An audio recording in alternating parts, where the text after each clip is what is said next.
Welcome to the Spoilers, a show where we get to talk about new movies without any guilt of ruining it for anyone, especially this movie, as we have been running a little late getting it recorded. This episode, we are going to be talking about Ant-Man. With me, as usual, I have Will Derringer, Hey, I'm at my full size though today. full size, roughly Ant size. 60, Hobbit size. Still ant size, 65 inches. We have returning guest Kate Chaplin, Hello, hello. and also returning Dan Culligan. Hello. And the first time we could get him to actually watch a movie on time to be on the show, Vincent Minucci. What's going on? Greetings. Not a whole lot. Not a whole lot. Not a whole lot. Well, we're going to go ahead and hit the quick synopsis really quick. So this is Marvel's smallest hero that has to take on, yes, you guessed it, a villain who's able to shrink in size. Now, I know that's surprising, but along the way, you have a couple heists that have to be committed in order to set up for the tiny versus tiny final battle with Thomas the Train. I mean, Yes. Yeah. so, yeah, let's just get right into it. So basically, Ant-Man. A lot of people think Hank Pym, but they decide to go with Scott Lang. What are your guys' initial thoughts on that choice, going with like Scott Lang instead of a Hank Pym Ant-Man? I think they played it off beautifully, actually. I really like the way they handed it off from, back in the 80s, bringing in Stark, the SHIELD aspect of it, even Agent Carter, kind of tying it into the whole Marvel Cinematic Universe as well as the, I guess, television universe. I don't know if they have a different name for that. And bringing it to the modern day, so you have kind of both guys in it and that transition handoff. I think it was done well, honestly, I do. Mm-hmm. Yeah, I was pretty happy with it, to be honest. I think that it had the potential in knowing that before going to the movie that I was like, oh, is this the right choice? Is this the right choice? I have to say I was so satisfied with how it all played together, and I'm thumbs up from me. I heard that it was originally supposed to be Hank Pym, actually, but they kind of thought with his split personalities and apparently had an abusive girl or abused his girlfriend at some point. They thought he was unfamily friendly. And so they wanted to go with his predecessor as more of the storyline sort of thing. So, which I think they did a great job of, because I mean, I thought Paul Rudd was freaking adorable. They kind of referenced When it is he too, though. not? But they Yeah, kinda, right? They kind of referenced that change of in terms of how it plays with your mind, and Yeah. that it does things. The helmet is a big key. Yeah. and which actually is sort of an undertone that was kind of not picked up on fully in the comics, but where they were trying to go with it, and it wasn't that he was just a straight up abusive guy. Not Right. excusing it, but it was the fact that his mind had got played with. It's funny because there isn't a version of Hank Pym that isn't abusive. Like No. even Right. in the Ultimate Universe, where they could be like, you know what, let's make Hank Pym a nice guy. They chose not to because they were like, hey, we're gonna make him abusive, and then we'll put Captain America to like come to the rescue for Janet Van Dyne. I always want to call her Janet Van Dyke. Like Dick Van Dyke. Like Dick Dick Van Dyke. Yeah, but I always have to catch myself. But yeah, I really liked how they did that. I thought it was good because what it also did was it added like superheroes to the ages. Like back in the 80s, there were people with superpowers or science based powers that were out there kind of doing the good fight. Because you did have Captain America back in World War II. Why wouldn't they have been trying to do stuff between then and now? So I thought it was a great way to introduce a bigger history into the cinematic universe without having to do another movie that's set back in the day. So I thought it was pretty cool. Yeah. I also thought they kind of made Hank Pym a little bit Tony Stark-like, in the sense of different, you know what I mean? Like same but different sort of thing. An inventor, a tinkerer, and conflicted about his responsibilities and stuff like that. I thought that was actually really interesting. The one thing that I love the best about the way that they decided to do it is then they made it a mentor story. I freaking love mentor stories. So and that's not something we see that often, of a really good mentor, somebody teaching you and guiding you along the way that's been there before. So I thought that was cool. Yeah, that's exactly what I was going to say. It was I appreciate the fact that they made it Scott Lang because that allow Hank Pym to be kind of like the mentor to this new superhero Right. instead of they it being kind of- like instead of it being like all the other origin stories they've done where like the superheroes had to kind of figure it out by themselves. Right. And Yeah. and here's the thing, though, right? For me, one of the reasons I'm a bigger DC than Marvel fan is I love legacy heroes. I love, Barry Allen, passing it down to Wally West. I love that. You have Hal Jordan. Eventually, you have John Stewart and Guy Gardner. And so the mentor story hit me perfectly to what I like most about comic books. I like the idea that they pass it down and you're taking over the mantle, and this was done perfectly. I felt, he, and on top of that, this wasn't your average superhero movie. I think I'd mentioned, it's a heist movie. Like, how awesome is that? Like, and they were, I forget, was it Paul Rudd who basically said, we need to have that like little heist before the main heist, because that's how heist movies work. And then that's where they brought in Falcon. I mean, I thought that was a perfect way. Love that Falcon getting was him in in. it. that was Yeah, awesome. that was good. That was good. Yep. That was good. Cut Good the connection. check. Yeah. They're like, it's just a small Stark facility, old Stark facility. Yeah. Yeah. Right. That's no Stark facility. It's a space station. Sorry. I had to. old warehouse. And then he cursed at him. But it was super nice that you had, you got to see that facility just very briefly at the end of Age of Ultron. Right. And so from a distance, as soon as you see it, you're like, oh, your heart's pounding. Like, it doesn't matter if you didn't even see that. You know that shape now. You're like, here we go. This is going to be interesting. What's going to go down here? And The whole time I was like, I want to see Cap. I want to see Cap. And I'm like, Falcon? All right, I'll deal. No, I mean, I really liked a lot of the more of the direct references to the rest of the Marvel universe in this one. It made it feel more like something bigger than it actually was. Shouldn't we call the Avengers line? Yeah, I like yeah, that. was great. And We then should call it the Avengers. right. And that was the best part about it was they were like, when he says that, he's like, oh, shouldn't we call Avengers? And then he had a legit reason why he wouldn't want to call the Avengers. He's like, yeah, I'm going to give my stuff to a Stark. Been burned by a Stark before in the opening sequence, so no. Right, exactly. So I thought that was really good. I like how and that explains why, everyone would think, like, it's kind of like why didn't Gandalf always just go get the giant eagles from the beginning? It's like, hey, why didn't we just get the Avengers to stop this guy right from the beginning? They just answered it. Boom. Solid. Yeah. I like that. Now, one big complaint, and I'm gonna have Kate talk to this first. One big complaint that I've heard on other shows from people is the whole fact that Hank Pym was not letting his daughter suit up as a Wasp. So I kind of want to hear from Kate first on this. Gotcha. Well, as a woman and a director, Gotcha. I like to kind of hear your point of view on it, and then we'll all, probably have our useless Right. reasons. But you can go first on this one. It was one of those things where, I mean, I did know that Evangeline Lilly's character was much smaller in the original version, and then her part got expanded. So I'm actually kind of happy with what we got because we were supposed to get even less of that. So the idea that she could become the next Wasp was like super freaking exciting to me. I also loved that not only was there that relationship of why isn't she going to be Wasp and why isn't she in contention for it. I thought that it was very well answered with that the other guy was expendable.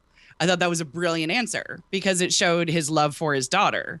And he didn't want her to get hurt in a fight that probably wasn't going to end well necessarily. So I really loved that reasoning behind it. I think what really centered it for me, though, was that both the guys in the movie were trying to connect with their daughters, Scott with Cassie, and then also, Hope and Hank. So I love the duality of it. And I could see it leading towards this open-ended kind of like, is she going to get the suit? Is she not going to get the suit? Are they going to make a Wasp one?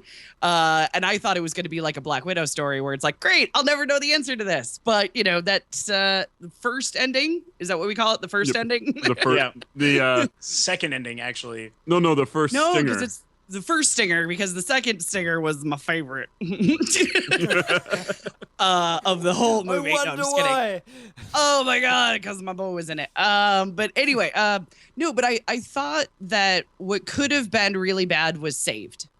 It could have been worse, I guess, is pretty much where I was. But I did like the conflict of why aren't you picking her? I think the audience could really dive into that of like, dude, just pick your daughter. She obviously can kick everybody's ass. She's, embedded in with the bad guys. Just let her do it. So I think that really helped the audience. And then the payoff for it. Can I speak it from a dad's point of view? Yeah. I totally get it.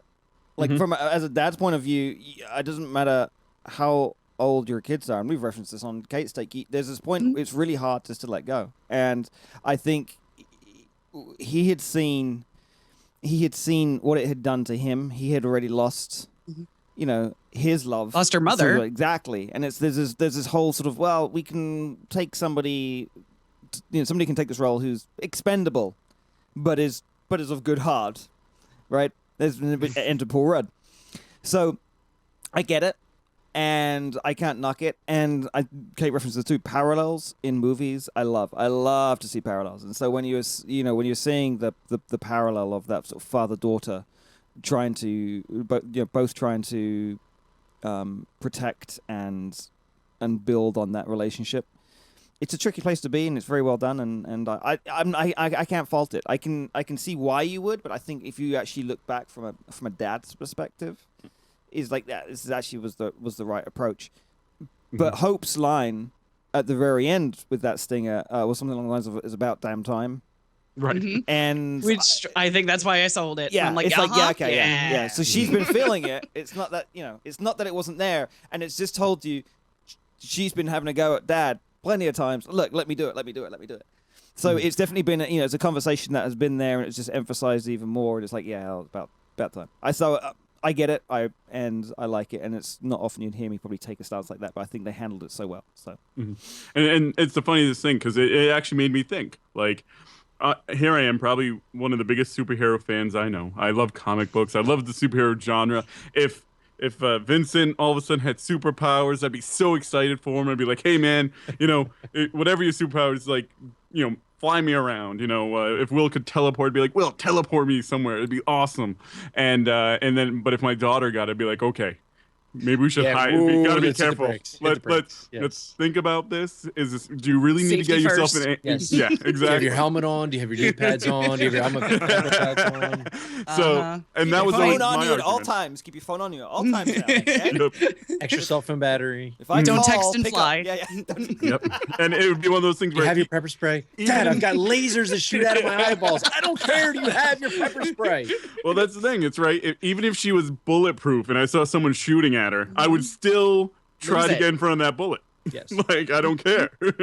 So I had so many, like, there were a couple of podcasts that they just ripped it to shreds. Like, yeah, like they were complaining about it so much. Like, oh, a woman should be able to do it. I'm like, yeah, but it's not that she's a woman. It's that she's a daughter to She's the a guy who daughter. has the option not to give it He to her. might have still done that if it was his son. Right. I have a feeling and that it that's- would still be if it was his son. Yeah. And that's what their argument was, because they were saying, let's put it into, and it's Jeff Van Dyne. Yeah. And they're like, oh, he just lets Jeff do it, and he's proud of him. I'm like, I don't know. It depends know. the situation, specifically with what happened to Janet. And we still don't know who's playing her. I know. We don't know. Dan. Did they call her Maggie? I don't know. In IMDb, it says Janet. Yeah. No, they call her Janet. Yeah, Oh, they I must definitely have- call her Sorry, I Janet. missed Yeah, it. yeah. Mostly I'm they just say missing that. mom, I think. I mean, honestly, Sorry. it's like your mother. I could have sworn there was something about Maggie. Wasn't Can Maggie the I- dog? Sorry. The I dog. named her after the dog. No. The dog, Oh, Indiana. yeah, I don't know. Dan, what were your thoughts on the special effects? I thought they were fantastic. I mean, I mean, at this point, Marvel knows what they're doing with their special effects. it's the you have a certain expectation point with it. If it goes below that, then it won't go below that because their quality control is ridiculous. So yeah, I like the special effects. Yeah, I really felt like when he was shrinking that first time and how big the world was, it was a million times better than Honey, I Shrunk the Kids. Yeah, Oh, totally, it definitely made you feel like smaller, like you were shrinking with him when he would do that. Yeah. And it's like what is it, the type of lens or whatever, because it kind of gave that Macro like photography. Yeah, we used it for Ingenue, not to plug my own movie because it's nowhere near Marvel. All right, but the opening sequence, macro photography was actually being approachable to DSLR cameras, and so what we did is we just had a jar of water. My editor did this. I don't want to take credit from her. She had a jar of water and she just dropped food coloring in it. And it was like a DNA sequence. So she put like red, like it was the blood coming through. Macro photography makes everything look good. Everything. Slow motion macro. Oh, it's just beautiful. So I was happy to see it in a big, big movie like this and done really, really well. Right. That was what was nice. And what was really cool was like all the shifting he would do, like when he was fighting people, like he would go from big to small, then back to big really fast. That was really awesomely done. I thought. It wasn't cheesy. Yeah, No. right. And that's it all key. seemed to have a purpose Yeah. when he was doing it. And can I say, to tie into the visual, the sound design was outstanding. Yeah. The little subtle details, like it, they actually gave his shrinking and enlarging almost an old sound to it. They actually made it feel like old tech. The suit felt and sounded old. Like when he hit the buttons, it sounded like old resistors being triggered. It I don't know. I thought they did a good job of that. Yeah. I pick up a lot on sound design, and it really bothers me if it's off or bad. But this, like, it was really clutch. They really did a great job with matching the sound to the visuals and imparting that feeling of the old tech versus the new too. Because when Yellow Jacket, there was this distinctly different sound between their suits operation. And I thought that was really well captured, really well done. So, Vince, because I know this is something that kind of bugged me a little bit about the movie, and I'm kind of curious on your thoughts. Are you kind of getting tired of like the villain is basically the evil version of the hero? Yes. Like this trope is starting to wear on me. Yes. So I was curious about you because sometimes we're opposites. So Yes. maybe you No. love that. I was right there. No, it was. It was so kind of on the nose that the only reason he's a villain is because he never felt like he got the approval of the mentor, and now the mentor is mentoring somebody else who is getting the approval. So now it's like, well, you love it more than me, and then it starts that whole fight. And I mean, that's something that's been going for, I don't know, hundreds of years. I think Shakespeare, put that in a couple of his works. Right. That was a little on the nose. I will say that. Isn't that trope usually just very helpful for origin stories? Because my issue would be if in Ant-Man 2, they then followed that path. Electric Boogaloo. But they did. But here's the thing: they did it in Winter Soldier. I mean, Bucky is basically the Evil- Russian evil Captain The America. Russian evil Captain America. Yeah. Yeah. Exactly. with a bionic arm. Exactly. Yeah. They didn't do it in Iron Man. But I was just thinking Iron Man. I'm thinking, wait, did that tie into Well, the Iron First Man- Iron Man? yes, they did. No, Yeah, they did. Yeah. So Ironmonger. First one. Huh? Ironmonger, yeah. You had Ironmonger was the first one, and then you had Whiplash, who's another tech-based hero. Wait, And is the that- son of somebody that he avenged. Yeah, He's true. avenging. So what yeah. about 3 then? It's the what do you call it?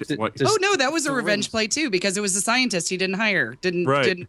Oh, that's right. Yeah. Guy Pearce was. It's always the same story. Yeah. Well, but you could say that like that's a problem with Marvel movies, but this is because It's not.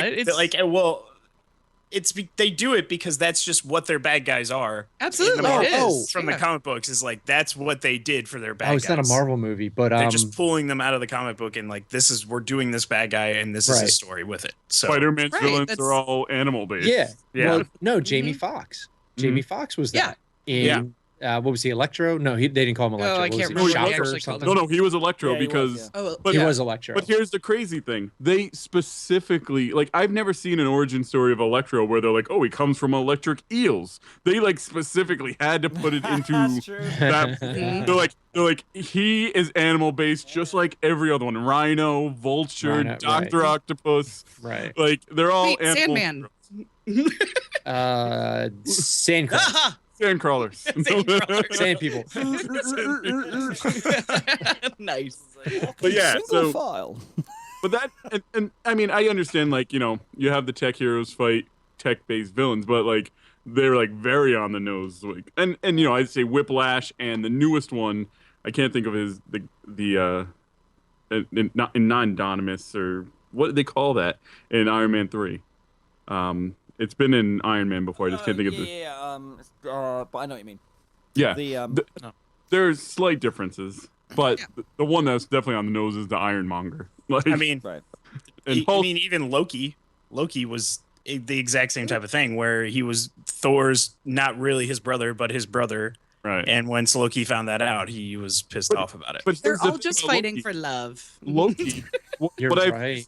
I've always liked about Loki and Thor is it's not the same. You have Loki who has to be like cunning and manipulative to get it done, where Thor just hits things with his hammer. But it's the So- brother. It's the. I'm in, stepbrother. like I'm saying, yeah, like I'm Right, so saying, yeah, the saying, brother like, fighting yeah. for love. That I'm talking more like literally. You look at their powers, like shrinking guy. Oh, they're Iron- equally matched, you're saying, where Loki and Thor are different. Right. Thor, Loki straight up goes, you can beat me up, but I'm going to outmaneuver you wherever I can. And that's what I like about that relationship. True. Opposed to, like, in Yellow Jacket, is like literally just Another insect. Ant-Man with lasers on the tips. So who would you? It's a Lasers. freaking laser. Who would you put as a Freaking good laser. Ant-Man antagonist then? Because See- anyone who doesn't shrink is just going. I'm going to step on you. I mean, Right, you know, so you that's kind the of tough. gotta. and that is the tough part. And being not the biggest Ant-Man fan ever, like I'm not a huge Ant-Man person. I can't answer that perfectly, but there are much more creative people out there than I am. So Well, what about this? Why does he have to have a villain to go up against? Because it's Why- story. I know, but why Yeah. can't there be a story derived or derived? Is that the right word? I think so. Designed around not a hero versus villain battle, but maybe a hero versus a Situation. ridiculously impossible situation. Mhm. And Ant-Man would be probably the best one to put up against that. Having Yeah. to solve a scenario, much like they did at PIM Technologies, you know, breaking into the place, essentially another heist, but it doesn't have to be focused around, I think, specifically for Ant-Man, a central villain character. I think the movie was more exciting for me up until the point when the ugly villain. Fotch became David Cross. Yes, Darren Cross. Darren Darren Cross, Cross. yeah. Sorry, Cross David is- Cross. Totally is different awesome. guy. Yeah, guy. right. Yeah, right. That would be a whole different movie. When he became Yellow Jacket and like put on the suit, like I don't know, it was almost like it was kind of cooler when they were doing the heist and going through the building Mhm. and when he was taking on multiple enemies and commanding the whole kind of real-time strategy aspect of it, bring out the gamer in me, the real-time strategy of using the certain ants for their abilities and whatnot. I would love to see more of that. Mhm. I mean, it would be great to see a scenario where whatever Where it's the Kyrgyzstan is situation, about not to that- yeah. launch nuclear warheads on London and the Avengers are busy, so they send I don't think Kevin Feige would ever let that happen because the marketing is in who's the hero and who's the hero villain. Yeah. And that's And- the thing. It's just like it's Oh, no like offense, they Kyrgyzstan, by the way. I know they right. But They he- have it's such a big deal of what's the hero, what's the release date, and who are they fighting this time? Mm. That it doesn't have to be matter. that way. It They- should. they You're right. kinda- I'm totally with you. It shouldn't be that way. And I mean, Spider-Man they proved kinda that do we that. kind of have to get rid of that. I mean, Mhm. when Too you've many got villains. 9 villains in one movie, I mean, they kind of did that with the Winter Soldier. It was just him versus all of Hydra. Him Like there was versus no, Hydra. there was like the leader, but is no specific person. He was trying to take down all of Hydra. Like Right. And that was latched brilliant. in. Yeah, that was probably the best, my favorite Marvel movie so But he far. was going after Winter Soldier. Winter Soldier, you know, to a Well, certain extent, but he wasn't the villain. Yeah. I would say Winter Soldier was more going after him. Yeah. So it just kind of like he wasn't like until the end of the movie, it wasn't like I need to find this dude.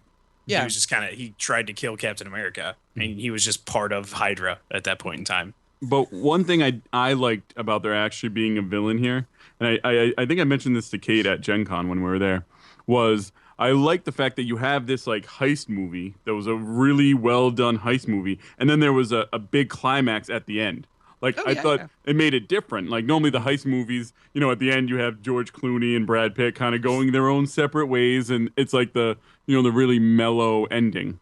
I kind of like that it ramped up into something completely different because that's your regular heist movie is not going to have a superhero battle at the end.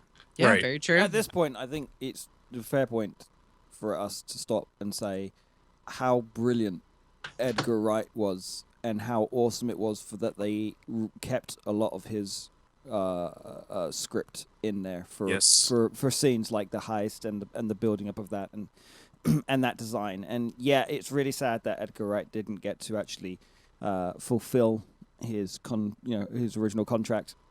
But I think He they really chose to leave, though. That's the thing. It's Yeah, not that no, they he chose didn't to- let him. He chose to leave. Yeah. Well, but I still think that they could have put the foot down and said no, like we need you to do this. They kept it intact, which was nice. Mhm. They kept it intact. That's what and I it was hear. good. I still would love to see the original version though, because I've been sneaking around and seeing what stuff has changed, and I'm like, this kind of sounds like major stuff. Although they keep saying that the spine of the story, the crux of the story, the theme of the story is still intact, and I'm like, really? And you could kind of feel areas where it was like 100% like that's an Edgar Wright moment. Yeah. Yeah, And then there were areas that felt like it wasn't. Like when was it Luis, the this kind of the sidekick guy? Whenever they jumped around and he was like explaining what was going on or what it's happened. so Edgar, isn't it? That Oh, was so yeah. Edgar Wright. That was Dude, 100%. Michael Yeah. Pena. Michael Pena is one of Michael my Pena. MVPs of this movie. Yeah, Oh, totally. he was great. He was some of He my was favorite brilliant. parts of this movie. He was brilliant. Yeah. He's like, I'm gonna whistle. I'm gonna whistle. Yeah.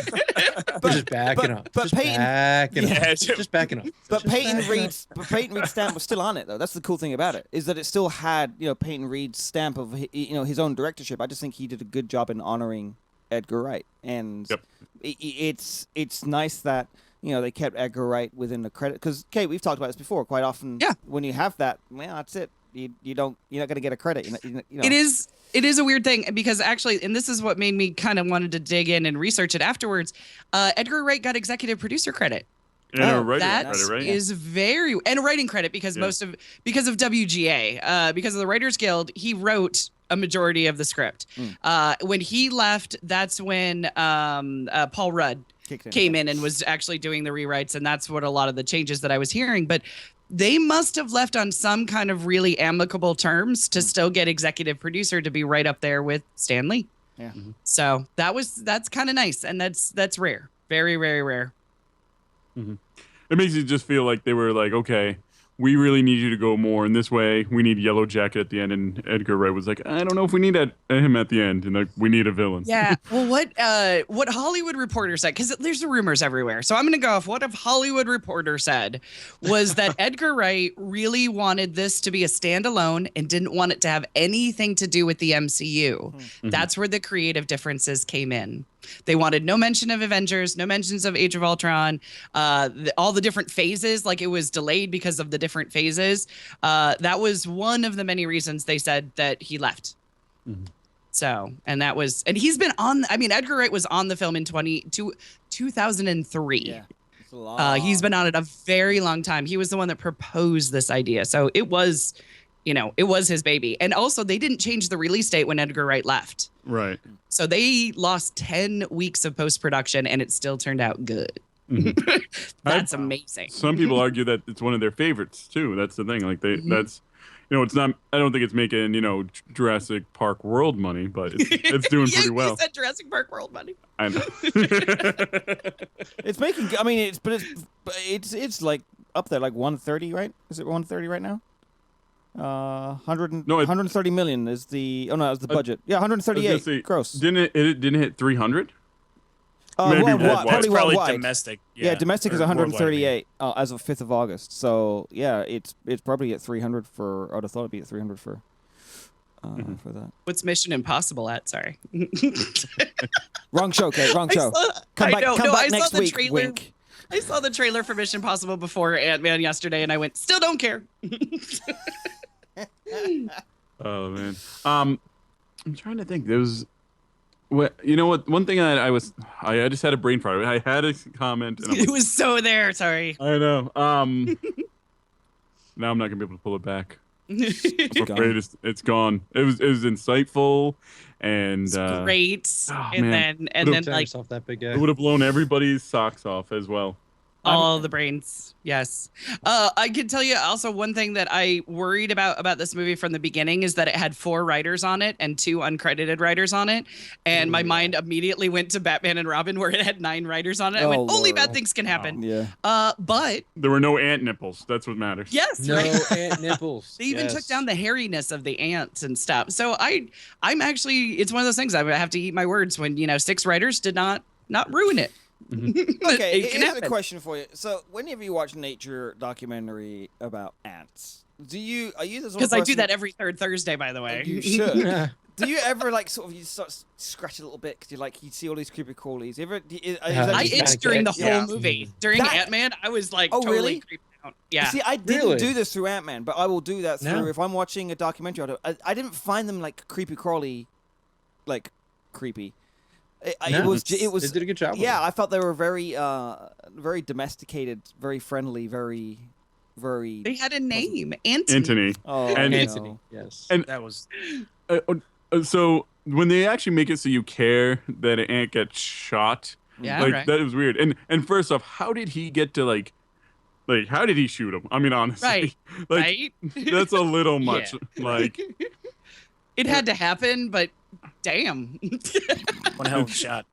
I know. That was one. But then hell he of a missed. shot. Then he missed all of his laser shots when he was trying to hit Ant-Man. Every single Right. one of them. well, I it's, can't be good at everything. it's the first time he's putting the suit on, I assume. As Like- soon, well, as soon as Yeah. he turned to lasers, he went immediately Stormtrooper. It was You're pretty sad. honestly. Stormtrooper shooting right out of the gate. Yep. I don't know what it is about lasers, but apparently they're really hard to aim.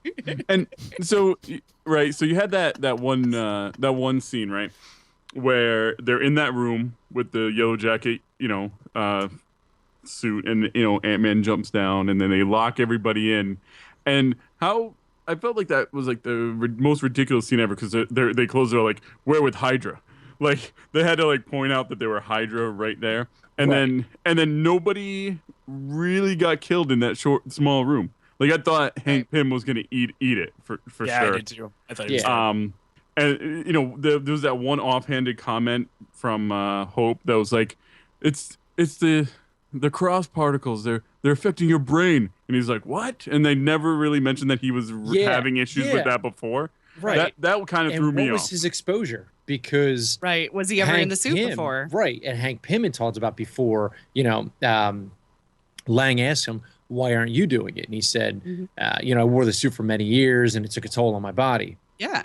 But I just- Darren never wore the suit before. He's never been Right. able to get it to work. The yellow jacket. He's don't as know. crazy as a crazy is. maybe they were expected you to think it was something with like the fact that he was in the room when they were trying to do this stuff, like it was They radiating. were working on it. Yeah, Maybe. yeah. Because he's actually a scientist that's behind it, trying to get it working. It would affect him because he didn't really know what he Right. was doing. But I to could- that, Maybe he also there was ate only some of the one jam. scene. He ate Really? the jam. He Really? ate the jam. He ate the strawberry jam. I don't want Yeah. to touch strawberry jam ever again. Yes. Yes. Leave it to the person from the UK to bring up jam. Yep. So the only scene in which you actually ever see him do any work is the one time where they shrink the lamb when it's inside of a little case. Mhm. Yeah. That's it. Other than that, he's sitting up in a booth and just says, "Bring in subject 35C." Make me a lamb. Yeah, but Right. you could figure he'd been working on it for 15 A long years. time. Yeah. I guess. I don't know. Um, It did feel like a bit of a stretch, though. Yeah. It was probably a rush moment there. Yeah. You know, Yeah. right up there with your trope complaint earlier, Adam. I've got a trope complaint with bad guys always like outlaying their diabolical plan. And like, this is like we're with Hydra, but we're gonna talk for a few minutes now. That kind of gets what I want to see in a movie is where like the bad guy shoots the good guy, dead, and then like grabs their dead ear and is like, "And this is my plan. Look, what are you gonna do about it? Nothing." Like that Well- to me would be. I mean, it'd be very anticlimactic and it'd be very. Well, depressing Will, movie. we watched a movie where that happened. This is true, actually. We did, and it was Was- very surprising. It Was that movie any good? Yes, it was. It was a very good movie. It was. Oh. It was Kingsman. Mm-hmm. Oh, which I It haven't was- they seen. completely went against every like You're right. I trope forgot about in that. spy Yeah. movie. Yeah. That was like the whole point of that movie was to not be a tropey spy movie. And that was written by Brian Michael Bendis. I don't know. Maybe. Don't Not sure. know. He's the one who did Kingsman, right? Yeah. He wrote the graphic novel, and that it was based on. And Marvel alum. Well, no, he's still working for him. Marvel legend, Brian Michael Bendis. So the one thing I did pick up, because even though I'm not a big Ant-Man fan, I tend to kind of like see what happened in the stories before we go. That the one guy, and they didn't really name him, but he was the guy that Pym not knocked out, but he slammed his face in back in the 80s. Yeah. And then he shows up later as being a Hydra guy. That's his name's Mitch Carson. Okay. Mitchell Carson, who's actually, he's in the newest Irredeemable Ant-Man. Like, he was actually supposed to be Ant-Man, in the story, but he's some psychopath who kills people, and he joined SHIELD, and now they're making him a Hydra guy. So Interesting. it's pretty cool. I figured that guy had more story. Yeah. It just felt like he did. Yeah, and you know what? I think they're really you're gonna see him later. Cool. And hopefully they do what they do to him in the comic book, because I'll leave it at that. I won't spoil that yet. It's spoilers. Nice. You can. You can. Right, but I can't spoil something that hasn't happened. It's true. Truth. Can I? I'm trying to think what else. So I guess we can talk a little bit about the final stinger. Oh, You have my favorite part of the whole movie. Oh, Look at this. You guys are all getting giddy. I'm so excited. Wow. Which should be pointed out, was not filmed for this movie. It is a direct, No, it was it's not. a directly lifted scene from. Yeah. which makes it even better. Yeah. Even Adam, better. describe the scene in detail so I can just sit here and go hee. I don't know if I want to describe it. I kind of want to just keep hinting at it. No. Build it up. good. So funny story is when I went to go see Ant-Man, I actually left before this Oh my because goodness. I assumed Oh no! I went opening night. I went opening night, Oh. and I had assumed that that all they were doing were the Hope Van Dyne one, because I was like, oh, that's how that's how they're gonna end Phase 3. They're not gonna real hint. So then I found out there was another one, and obviously I've since watched it, but I didn't get to see it on the big screen Oh. because I didn't go back to see It's Ant-Man. really good on the big screen. Yeah. I actually knew it was coming, and I really had to go to the bathroom, so I went to the bathroom and came back to the theater. You have I a good actually 5 left the minutes. I mean, there was a theater. lot of Yeah, credits. there was a lot yeah. of credits. Yeah. So basically, I don't think I can do in the detail that you guys can. I don't. Kate, do you want to do the details? No, because I'm just gonna squeal the whole time. Okay, so I'll give it to Vincent. He's the most recent seer of it. He saw it 2 hours ago. Yeah, pretty much. So you walk into a room. Okay, the camera goes into a room, and you see Bucky Barnes attached to a machine. Now, I have to say, I don't know exactly what it was. It almost seemed like he had a metal cuff on that was attached to the machine in like a magnetic way. I wasn't really exactly sure what that was. I will be honest there. But Falcon and Cap come walking in, seeming very distressed, and basically they're talking about, well, what are we going to do about this? And should we get who they mentioned? SHIELD? No, No, Stark. Stark. Tony That's it. Should Stark. we get Oh Stark? yeah, should we get Iron Yes. Man? Can yeah. we get Stark here? And no, the So about a week ago. yeah, so that about a week ago they said no, he won't be able to do it. And Falcon goes, I know a guy. Basically, he's like I know somebody who can help us out. And Cap's like, yeah, you sure? He's like, yeah, I know a guy. And that was it. Boom. And then End of I stinger. died inside. And then you decide. And then it says Ant-Man will return. Now this was interesting. It doesn't say will return in Cap. Yeah, it doesn't say because where. most of the time they say will return in Captain America this or Thor 7 or I whatever it that. may be. Yeah. Yeah, Yes. it didn't say, and that's why I was like. And the going, way "Oh, the writing was on the screen, it looked like it was going to say Ant-Man will return in or will Captain return, America Civil War. Yeah. and then a half a second later will say in, but it never He said never it. did. Maybe they just don't know. Yeah, where are they going to put him in? Or I think it's Maybe gonna be they're like, Civil well, War. I mean, Loki was It'll be supposed to be Civil in War. Avengers Age of Ultron, so it's kind of like, well, maybe. Well, Ant-Man, we've already established that Right. Ant-Man was in Age of Ultron. You just couldn't see him. He was just in small form. Yeah. I was waiting for that this whole time. Yeah, if it wasn't for him, Ultron would probably have won. Right. It's Ant-Man. Yeah. Right. Okay, there's one thing I totally have to mention because I've been watching Lost for the last 6 seasons. Did anybody else die inside Oh, when did you eventually finish it, by the Lily? way? Yeah, I When finally last we finished it. heard, you had 5 episodes left. So. Oh my god, I totally finished it. It was Okay. like spectacular. I loved it. Nice. But when she said my mom died in a plane crash, I don't believe it. I'm like, that's because you died in a plane crash. I was totally having a lost moment the entire time. I'm like, Oh, Kate, nice. come on, Kate. Nice. That's the other Kate, not me. Yeah. Anyway, sorry. I just had to. If I didn't mention that, I wouldn't be a real Lost fan. Can I put on my fashionista hat while we're talking about Evangeline? Mm-hmm. I really didn't like her hairstyle in this. It was not. No, It's the too hairstyle Tron. was not. Yeah, it was not befitting of her now- face at all. And I liked it. I didn't. Of course, I like it. It was I- very Tron. It was very. It was Tron. very It was very Tron. Tron, but I dug it. Yeah. I think if they didn't do the bangs, but they went more with that sort of the speedy look from Yes. from Arrow Yes. when she had short hair. I think that would have been Right. more true to actually her comic book character. Her comic book character doesn't actually have the bangs. She actually had that. It's long and it's tucked behind the ear, and I just think that Right. would have been a much better look. It really felt. I don't know. I felt. I agree. I it felt like wiggy, but I felt I wiggy just, and I respect it. 90s. Y. What I do think you it like was- about the 90s, man? I had that hair in the 90s. Right, it's great back Liked it. then. Yeah, you liked it. It's Daniel liked it. I thought Olivia Wilde wore it better, Let's Olivia just- Wilde yes. wore better in Tron. Yes. Nat- Yes. naturally It's she would. Olivia but I Wilde. still liked it. And I love Olivia Wilde. She could Right? wear anything, and I would be all right I with love it. Olivia Wilde as well, but as Adam and Will know, Evangeline Lilly is on my laminated list of 5. Oh, look at that! Wasp is on your list. Well, it was But more not- for Toria, But yes. not with that. But not with that haircut, though, right? But not with the hair. No. Not with the hair. Oh, the hair has to stay on. It's obviously a wig. Yes. I'm jumping back a second. I think we're gonna see him in Civil War. I think it's pretty much out there now. But I'm hoping that we see Giant Man. Oh, Giant Man. Yeah, Giant. I No, think- it's Giant Giant Man. Yeah. I know. Yeah. I think it's been hinted at with But- what we saw. To Or take Goliath, wasn't Goliath one of his incarnations too, or no? Yeah, well, that's when he can become big. That's what he called himself, was a Goliath. Gotcha. It's Yellow Jacket's technically him. Goliath is him. Ant-Man's him. There's a bunch of them.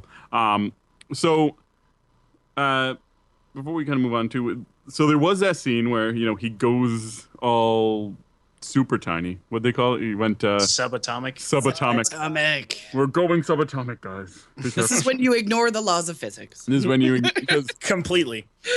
did anyone else feel that they were totally gonna pull Janet Van Dyne right out of there at that Yeah. time?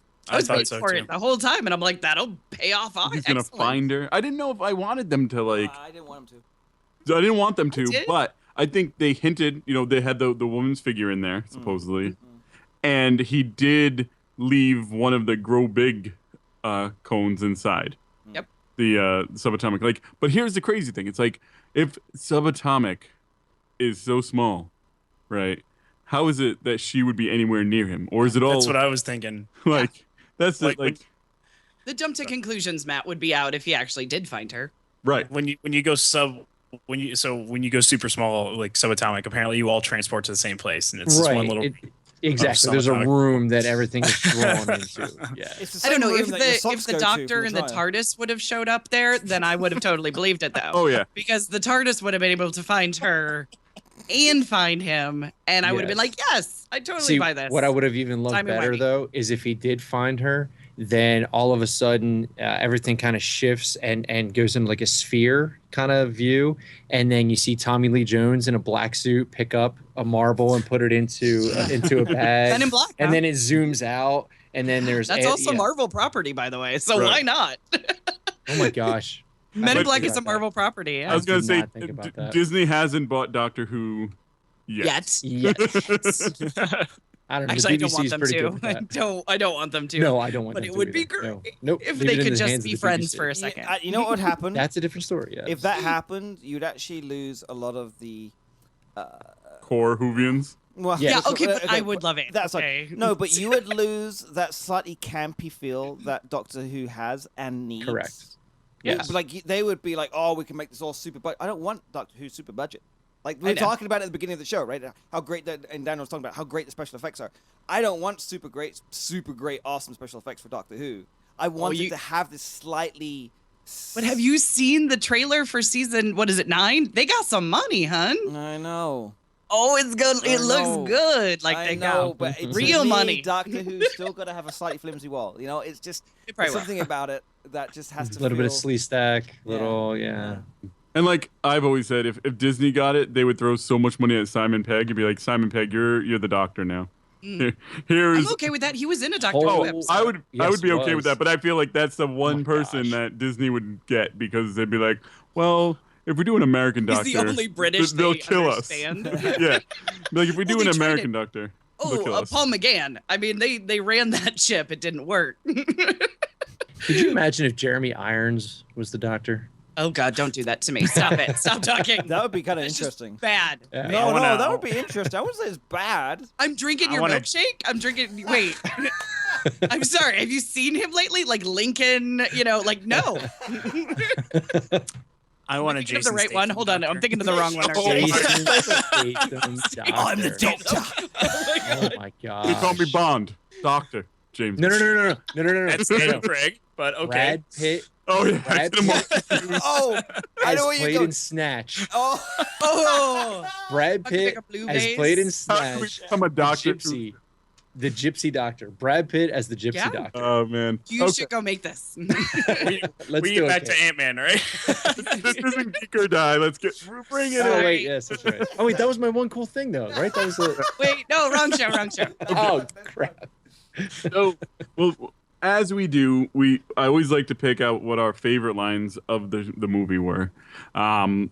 Vincent, I'll start with you. You're the new guy on the show, so I'll let it so that way nobody can steal yours. Okay, there I you go. appreciate that. Mine was very very simple, just a quietly funny moment when Paul Rudd gets up, kind of huffing from getting punched by Evangeline Lilly, and says, "Were you even going for the hand? Yeah, the punch. Were you that going was- for the hand?" Kate. Oh God, I love this line. Baskin Robbins always finds out. Yes, The Baskin Robbins jokes were so freaking And it good. when he said that, when the manager said that, I'm Oh, like, God. what is that? Is so stupid. And then when they go into Baskin Robbins always finds out. I know Oh, it's like Baskin Robbins, Baskin no Robbins joke, the yo. mafia. I'm like what? that was. I will probably say it too often in my real life now. I'm just saying. Like I'm Baskin gonna be in a Robbins always finds Baskin Robbins always finds out. Nice. Dan. I'm tempted to just say anything Michael Pena said in that movie, Sure. but the one line Back that it made me laugh the hardest was when they had like the Hope and Hank were having their moment, and then Scott just chimes in and he's just like, "This is great, this is awesome, breaking down barriers," and then he's just like, "I ruined the moment, didn't I?" And Hank gotta just make goes, some tea. "Yeah." That was adorable. Let me make some tea. Will. my favorite is the dialogue, the conversation where Scott was actually talking to his crew and wanted to show them the whole deal, and he's like, "Yeah, now look, this is gonna get weird, all right? It's pretty freaky, Oh, yeah. but it's safe. There's no reason to be scared." He's like, "Oh no, Daddy, don't get scared." He's like, Daddy, "Really?" don't He's like, get "Yeah." He's like, "Good." And then it happens. It's like, "This is the work of gypsies. It's witchcraft." Man. It's like, "That's some David Copperfield." I mean, it's like, I love it. It's just What happened to Daddy not getting scared? Come on, come back. Yeah. It's like, how do you do that, bro? She's like, look at your shoulder. Don't freak out. Just look at your shoulder. That whole scene, I was crying. This is so good. So good. That was good. Yeah. So for me, normally I pick funny lines, like, and especially in a movie like this with Paul Rudd, you would think it would be the funny lines that stuck out. And the funny thing about this is I don't remember if this line was literally just in the trailer or where in the movie it was, but it got me. And it's Hank Pym when he goes to Scott, he's like, it's not about saving our world, it's about saving theirs. And then Scott looks at his daughter, like, I'm like, my God, you're trying to get me upset here, aren't you? Mm-hmm. Like, and what was the other one that was similar to that too? Be the hero that she needs or that she thinks you are. Yeah. I really like that one too. That hit me in the feels. Yeah. As a father of a daughter, like that. Yeah. It was very cool. Kicked me right in the feels. Yeah, and it's funny because it's like, well, here's a Paul Rudd movie, and then they're gonna kick you in the cockles of your heart, right? Will? Mhm. Yeah. The subcockles, Right really. in the cockles, mate. Every time. Yeah. Oh, can I bring up something real quick? Actually, this is a callback, and I can't actually remember what episode of Kate's Take this was in, Oh, but there was a discussion of helicopters. oh And- yes! Thank you for bringing this And up. I Will forgot. was upset about a movie. There was a woman who Jurassic stepped off of Jurassic World. This was the newest one of Kate's Take, and it was the Yes. Jurassic Park World episode of the Yes. spoilers. And Will was all upset because she clearly stepped off a CGI helicopter because she didn't do the natural inclination to duck, which I actually always drives me nuts in movies. I mean, this is going back to movies from Unless the it's 50s and Samuel L. 70s. Jackson. No, because you know how I feel about Samuel L. Jackson. Samuel Jackson. You don't need to duck. No, you don't. I know it's the natural thing to No, do. you don't need to. The blades are 9 feet off the ground. You don't need to duck No, I unless know you're that. 9 feet tall. But everybody does, Right. Except the 3 guys who stepped off the helicopter in Ant-Man. Yeah, I know, right? Their hair was blown a little bit. Little. It was. Well, Will, how my did you feel about that? Here's the thing is these dudes probably step off helicopters so many times and they've gotten rid of that reaction I by will. now. Well, okay. There's two sides. There's two sides to it. Yes, I agree with that. So, for example, in another movie that we're talking about in an episode soon, I won't complain about that either. And for that very reason, Dan, is because people doing that all the time are going to do it, and the only time you would do that is if you're actually running to it psychologically. You will then you'll then go yeah. in, you will then go in and die. Right. So that's the Right. thing. My problem with the Jurassic World, and I want to address this right now. She had never been on a helicopter before, so there's no way that she's not going to duck because it is a guaranteed 100%. How human has she reaction. never been on a helicopter before? She works on a goddamn island. That was the whole thing. The whole thing was that I hate helicopters. I don't want to go on helicopters, and that was the whole thing. The whole Okay. build-up was that she hadn't been on a helicopter, and yet she ducks. She doesn't duck, and I'm like, no, you would duck because psychologically you can't not. I will accept Samuel L. Jackson, but really I'll accept anyone who's been on helicopters a lot. But Okay. yeah, you don't need to duck. Psychologically, you will. And so that Right. was my complaint with her. So I just want to clean it up right now.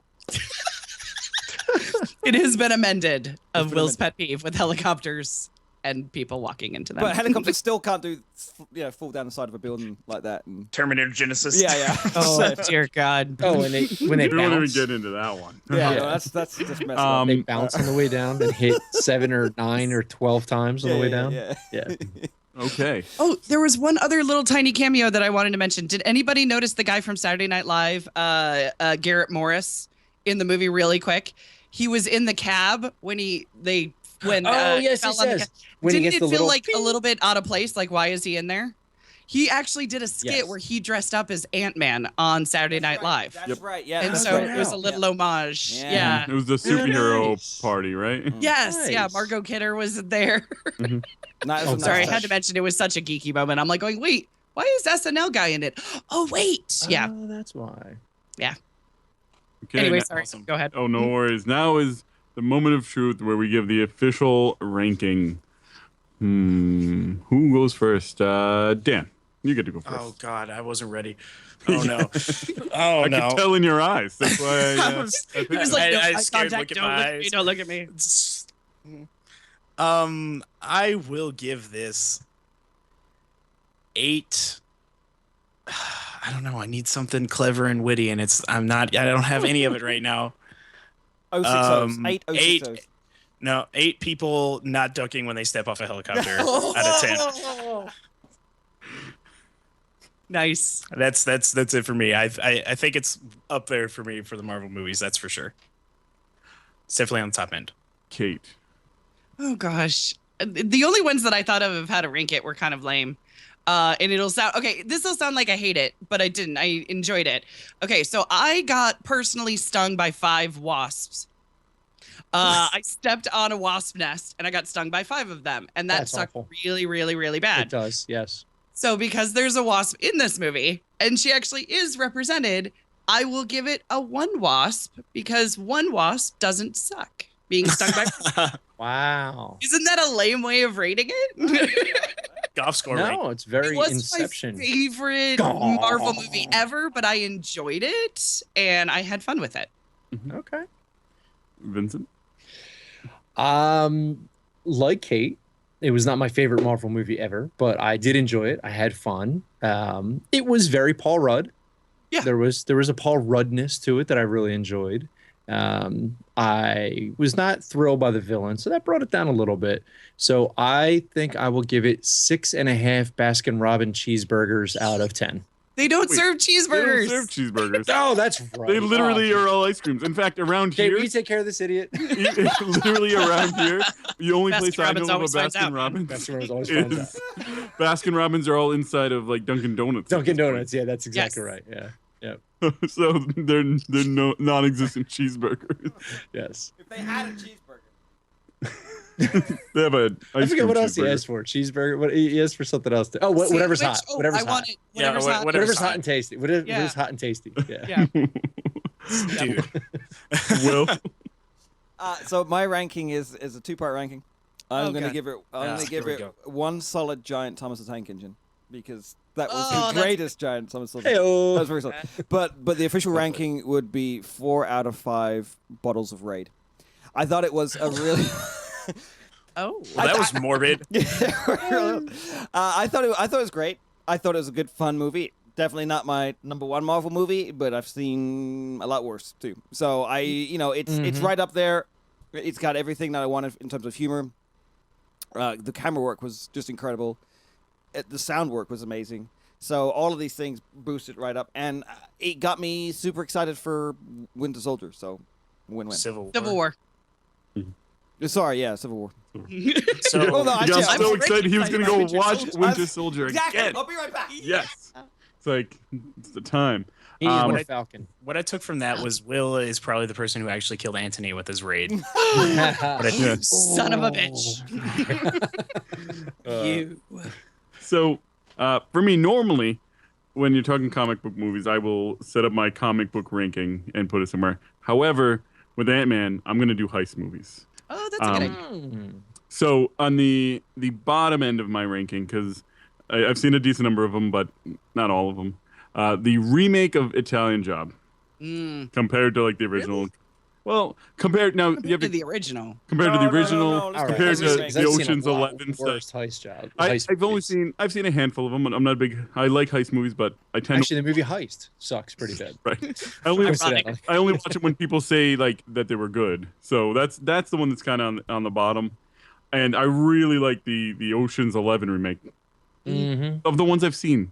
I'm so mad. Okay. You're sticking Charlize Theron at the bottom? Come on, Yeah. man. Well, this is It's not true. a personal This is thing. true. This No, isn't this, Max this is Fury taking it personal. Road. That is my favorite movie of her, with her in terms of like What? just that That's- that the Charlize one? Theron would be the one that would get onto the laminated list. I'm just saying. Okay. So yeah. So that's the spectrum from Italian Job, Take It As You Will, the remake, I'm disappointed. and then Ocean's 11, the remake. You know, Wait, you really feel that they're the top?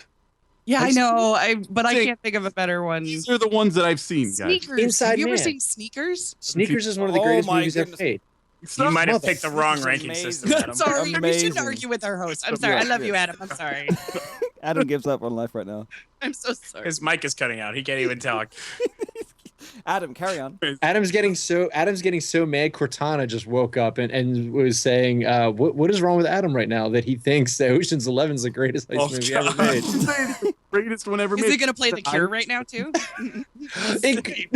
We're in a fight. It's gonna play The Cure. Anyways, That was I actually put Ant-Man right up there near the top. I had a great time, and I had a very good ending, and one that I wasn't expecting out of a heist movie.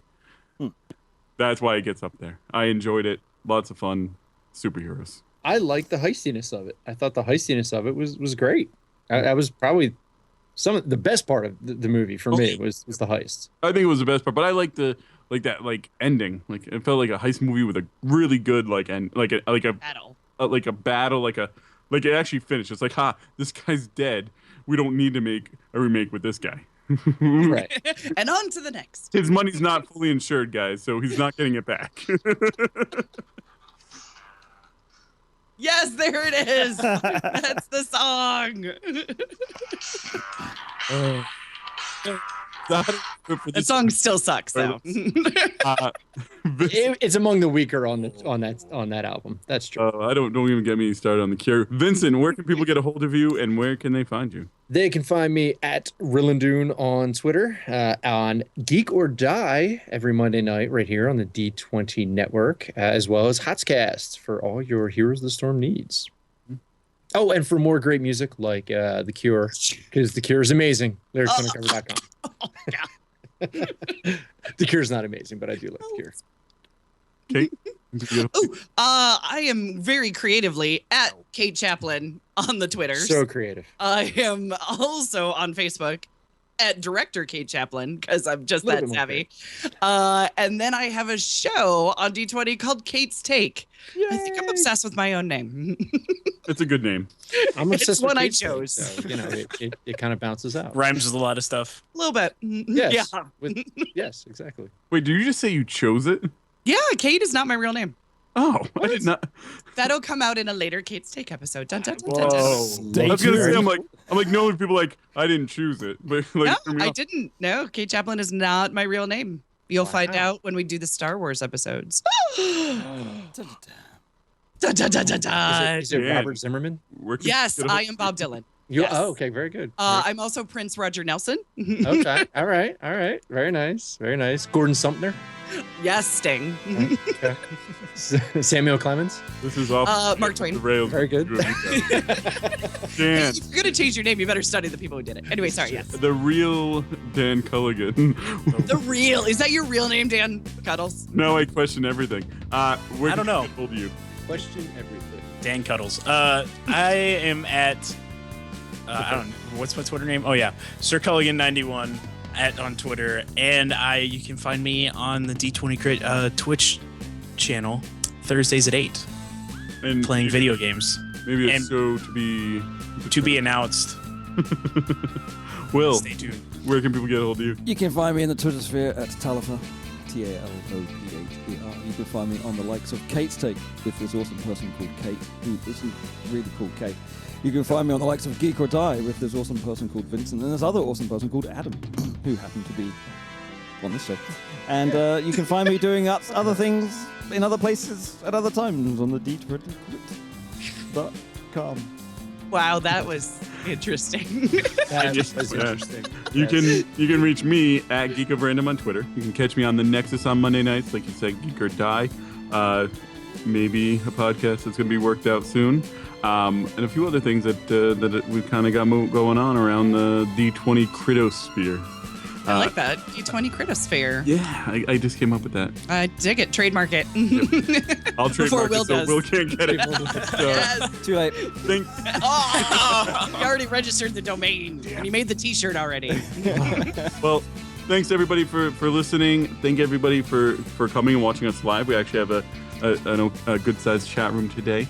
We will see you guys all on our next episode where we cover Mission Impossible Rogue Nation. Stay tuned. Stay tuned. I rolled the 20.